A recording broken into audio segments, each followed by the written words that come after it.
Today is the conclusion of 7 days Bharatiya Bhasha Summer Camp.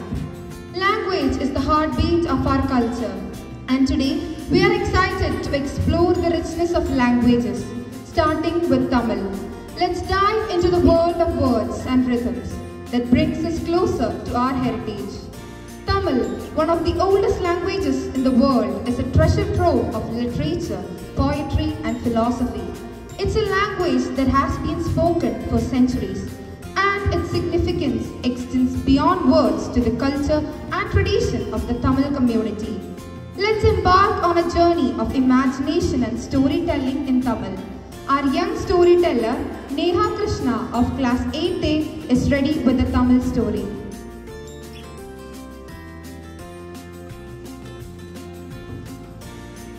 அனைவருக்கும் காலை வணக்கம். என்னோட பேரு நேஹா. உங்கள் முன் நான் ஒரு குட்டி கதை சொல்ல போகிறேன். விவசாயும் அவரது 3 மகன்களும். ஒரு கிராமத்தில் வயதான விவசாயி ஒருவர் தனது 3 மகன்களுடன் வசித்து வந்தார். அவரது 3 மகன்களும் எவ்வித வேலையும் செய்யாமல் மிகவும் சோம்பேறிகளாக இருந்தனர். இதனால் வருத்தமடைந்த விவசாயி அவர்களுக்கு உழைப்பின் மதிப்பை கற்பிக்க நினைத்தார். ஒரு நாள் அவர் தனது மகன்களிடம் வயலில் புதையல் இருப்பதாக கூறி அதை கண்டுபிடிக்க சொன்னார். அவரது மகன்கள் ஆர்வத்துடன் புதையலை தேடி வயலை தோண்ட தொடங்கினார். ஆனால் அவர்களுக்கு எந்த ஒரு புதையலும் கிடைக்கவில்லை. இத்தருணத்தில் விவசாயி நோய்வாய்ப்பட்டு இறந்தார். அவரது 3 மகன்களும் உழவு செய்த மண்ணில் விதைகளை விதைத்தனர். அவர்களுக்கு நல்ல விளைச்சல் வந்ததால் அதிக வருவாய் கிடைத்தது. இதன் மூலம் 3 மகன்களும் கடின உழைப்பில் கிடைத்த வெற்றிதான் உண்மையான புதையல் என உணர்ந்தனர்.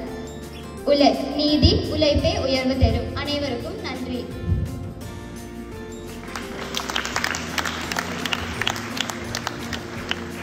Now, let's engage in a conversation by Pratyush and Ryan Thomas of class 8A in Tamil and discover the power of words and of communication. வாங்கயா வாங்க, ஃப்ரெஷ் காய்கள் இருக்கு. வணக்கம் அண்ணா, ஃப்ரெஷ் காய்கள் இருக்கா? எல்லா காய்களும் ஃப்ரெஷ்ஷாக தான் இருக்கு. தக்காளி கிலோ என்ன விலை? ஐயா, கிலோ 15 ரூபாய். வெண்டைக்காய் கிலோ என்ன விலை? கிலோ 40 ரூபாய். இது ரொம்ப ஜாஸ்தி அண்ணா, கொஞ்சம் கம்மி பண்ணுங்கோ. எப்படி ஐயா, பாக்கி எல்லாம் கடையில் 50 ரூபாய்க்கு விற்கிறாங்க. நான் தான் இங்கே 40 ரூபாய்க்கு விற்கிறேன். அண்ணா கொஞ்சம் கம்மி பண்ணுங்க அண்ணா. சரி, உங்களுக்கு வேண்டி நான் 38 ரூபாய்க்கு தரேன்.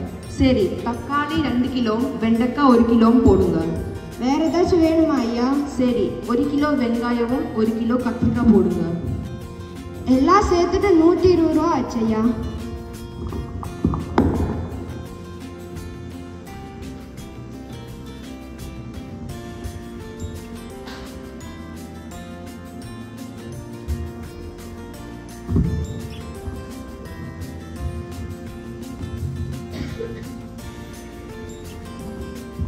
கண்டிப்பா திருப்பி வாங்க.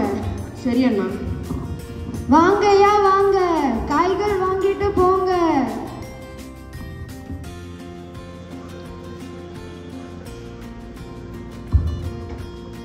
Dr. APJ Abdul Kalam says, Tirukkural is a book for all generations, guiding human morals and values.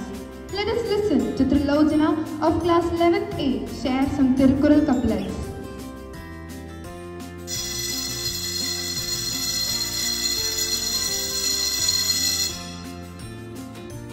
Good morning, Kale Vanakkam. My name is Trilojana and I am from 11th A. Today I am going to recite 3 couplets from the classic Tamil text collection called Tirukkural, written by the renowned philosopher Thiruvalluvar. First one, வாய்மை எனப்படுவது யாதெனின் யாதொன்றும் தீமை இல்லாத சொல்.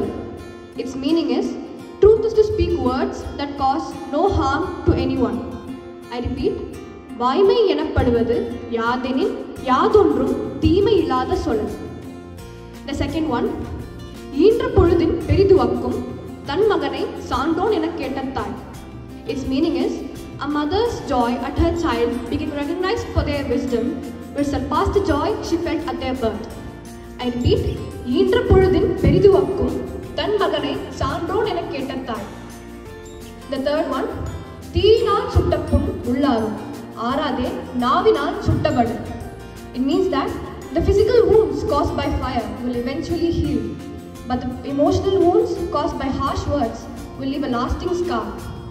I repeat, தீயினால் சுட்ட புண் உள்ளாரும் ஆறாதே நாவினால் சுட்டபடு. Thank you. Universal language that brings us together. Let's sing a community song in Tamil and celebrate the spirit of unity and togetherness.